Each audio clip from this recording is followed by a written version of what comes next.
welcome to News Channel 8. I'm Anne-Marie Heiliger, and here's the top story we're looking at this evening. Domestic violence has taken another life.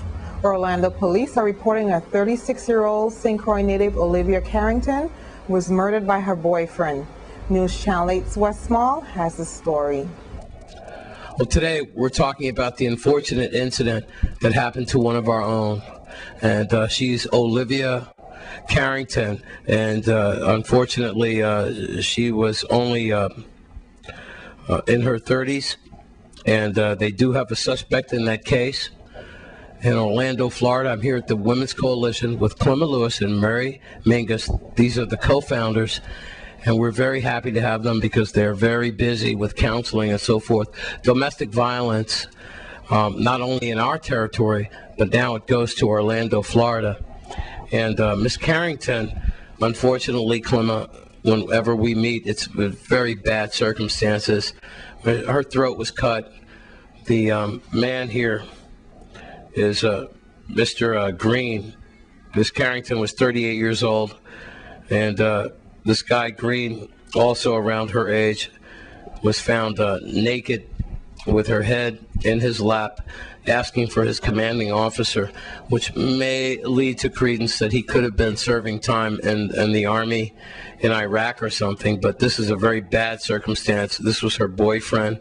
Domestic violence, not only in our territory, but now in the United States as well. And what does this have to say for domestic violence at this time, Clemma?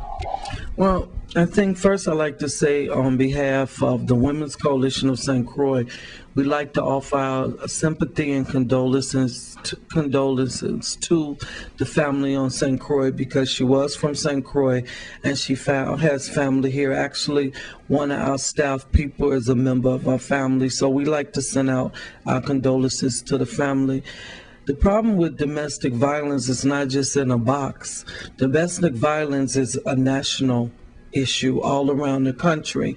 And until we can get people to understand that it's about power and control and someone controlling another person's life, domestic violence is not going to stop. Until we get women and men and the community to understand it is a serious problem. When you see someone as a victim being hurt, you don't need to shut your door and say it's not your problem. You need to offer some kind of assistance. Why don't you call the Women's Coalition, call the police? You got a family member in crisis, reach out for help. That's the only way it's going to stop.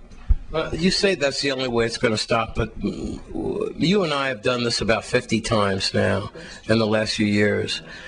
Should women start protecting themselves? We have temporary restraining orders, and we have this. Women have gone through the rank and file. They've gone through, a lot of times we see things national and locally, where they've gone through the steps.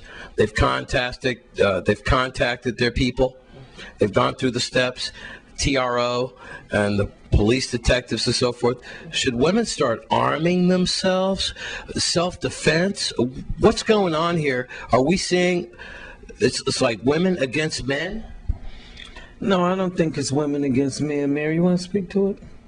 I believe strongly in self-defense, but I totally don't believe in women arming themselves, because too often the arms are used against them.